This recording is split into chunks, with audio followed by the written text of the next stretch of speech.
E aí, pessoas desse mundo caído, meu nome é Pedro Murilo, mas você também pode me chamar de Nerdi.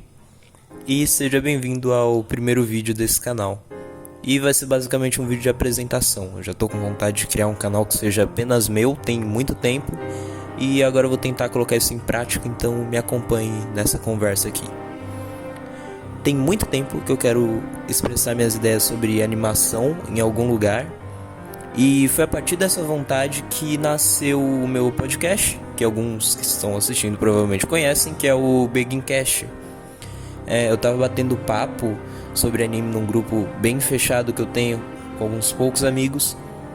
E ali no meio da conversa muito boa, eu acabei sugerindo que a gente montasse um podcast para trazer alguma contribuição para a comunidade a partir das reflexões que a gente tinha por ali.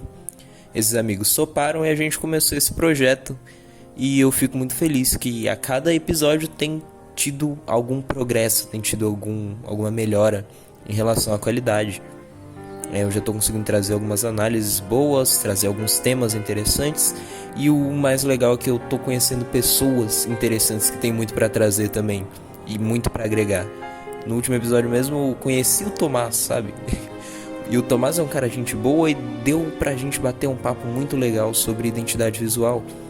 Então tá sendo um podcast muito proveitoso e tem muito mais coisa para eu trazer por ali. Tem muitos episódios planejados para trazer em breve, só me falta tempo livre. Mas mesmo com o Begincast, eu ainda tinha vontade de ter um canal que seja meu, onde eu posso gravar os meus vídeos sozinhos, com perspectivas minhas e análises que agreguem ao telespectador sobre as coisas que eu gosto, coisas que eu me interesso. Dá trabalho fazer um podcast de 1 hora abordando um tema específico, marcar horário para gravação com o convidado, combinar a data, estudar o tema, de forma que a gente consiga manter uma conversa de 1 hora e fazer tudo seguir certinho, ainda mais considerando a correria que tá minha vida desde que eu entrei na faculdade, que agora não só trabalho, eu estudo e trabalho, tá bem corrido mesmo. Além de ter coisas que não daria pra eu conversar com qualquer pessoa e que eu queria trazer pra cá. Por exemplo, eu tenho muito pra falar de Monogatari. Só que não é algo que eu planejo fazer num podcast. Tem muitos temas que eu quero falar sobre Monogatari, que dariam vários vídeos falando de trechos específicos da obra. E não é coisa que daria pra falar num podcast só. É meu anime preferido, eu tenho muita coisa pra falar do meu anime preferido. E outra coisa que eu sinto falta no Anitube brasileiro é um tipo de conteúdo que eu gosto muito. No caso, não é algo que eu quero trazer em podcast, seria algo mais para vídeos curtos, que é um tipo de análise que eu apelido de análise temática, mas o nome deve ser por aí mesmo. Análises que sirvam para trazer reflexões sobre um tema profundo, a partir da expressividade inigualável que um desenho animado tem. Eu assisto bons canais que fazem análises temáticas, né? Análises de elementos específicos da obra que agregam na mensagem, que são essenciais, que são importantes para a obra e que acabam passando de lado. Tem uns canais que eu assisto, só que todos são canais de fora. Por exemplo, o que eu mais gosto é o canal do Ermi Anime. Eu também assisto muito a Marina Golondrino.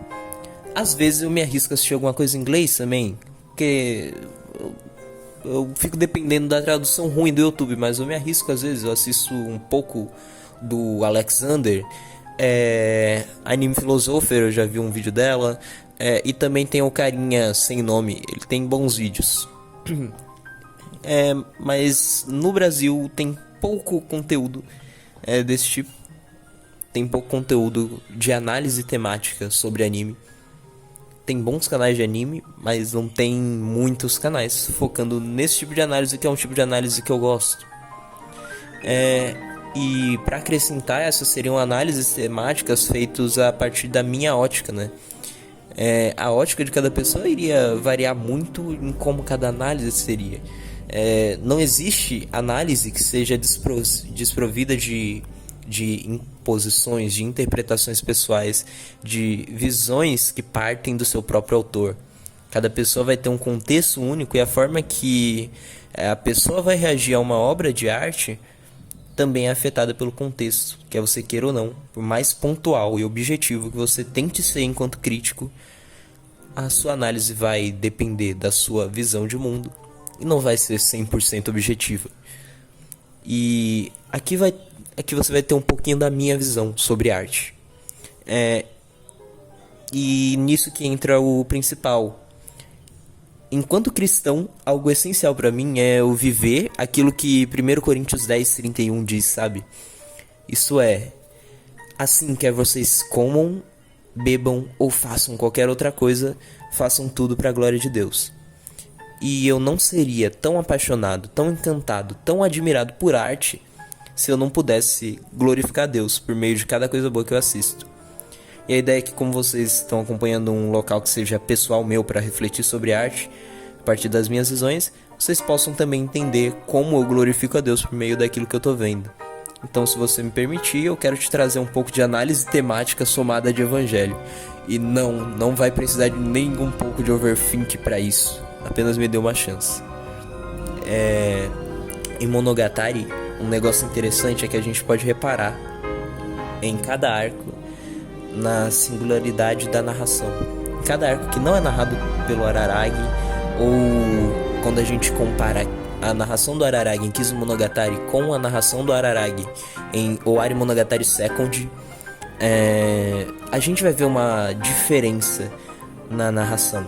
A obra enfatiza bastante isso com os closes que a gente tem nos olhos do Araragi. Em Baki tem muito disso, Nise também. A gente tem muito close no olho do Araragi, mostrando que muito do que está acontecendo na tela é por a gente está vendo desse jeito porque a gente está vendo pelo olhar do Araragi. Mas quando a gente chega lá em Koi Monogatari, a gente tem um arco que é narrado pelo Kaiki, o Kaiki Deishu. E aí é um arco completamente diferente pra gente que tá assistindo. O olhar que a gente tem naquele arco é outro. E no caso do olhar do Kaiki, a preocupação não é do ambiente estar muito deturpado, mas a preocupação é do ambiente talvez nem existir, porque o Kaiki é um mentiroso. Então a gente tá assistindo um arco narrado por alguém que mente, e ele mesmo disse no início do arco que a gente não pode acreditar em tudo que tá passando na tela. Eu acho muito legal o Koi Monogatari por conta disso, só que pra intensificar essa situação, no final de Koi Monogatari acontece algo que não aconteceu de verdade. O final de Koi Monogatari é uma mentira e a gente tendo essa narração do Kaiki, vendo as coisas acontecendo, no fim é algo que a gente viu, a gente não viu de verdade, aquilo não aconteceu de verdade. Então a gente tá num arco onde a gente é desafiado a não acreditar no que tá vendo. Voltando pro Araragi, ele tem uma visão muito deturpada do mundo no começo da obra, mas quando a gente chega em Owari Second, ele já passou por um longo processo de amadurecimento e o modo que ele enxerga as coisas já é algo diferente. Então a gente que está assistindo a partir dos olhos do Araragi também vê as coisas de uma forma diferente.